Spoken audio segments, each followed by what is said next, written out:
তো hello guys, সবাই কেমন আছো? এই যে আমি মালদ্বীপ প্রবাসী বলতেছি। মালদ্বীপ থেকে জামাল স্কুলে আমার হাইট ওই মেসি স্টেডিয়াম, ওই স্টেডিয়ামের ওইদিকে কাজ করি। এদিক থেকে যাইতেছি সাইডে ওইদিকে। এখন মালদ্বীপের পরিবেশ খুব একটা ভালো না। মালদ্বীপের অবস্থা খুবই খারাপ।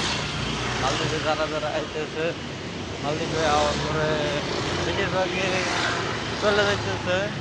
মালদ্বীপ থাকতে পারতেছে না।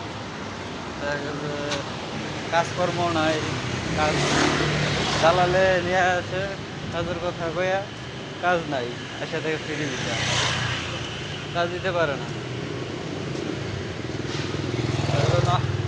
আছে আইসা রোডে ঘাটে এমন পরিস্থিতি হয়েছে যে রোডে ঘাটে এখন মানুষ বসে থাকতেছে। আসার পরে কোনো দালাল খোঁজ খবর নেয় না, কোনো কিছু না, পরে ওনারা চলে যাইতেছে। এরকম এরকম সিচুয়েশনে আসছে অনেক কিছু। তো মালদ্বীপের পরিবেশ এখন বেশি একটা ভালো না। তারা মালদ্বীপে আসতে চাইতেছেন, তো মালদ্বীপ আসছেন। আমি এটা বলতে চাই না যে তো মালদ্বীপ আসেন না, আসেন, দেখেন। যদি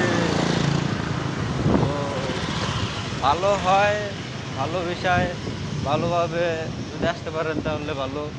আর যদি টালটি পাল্টিতে বেড়ে যান, কোনো মানুষের পাল্লায় বেড়ে যান ওইভাবে, তাইলে জীবন শেষ।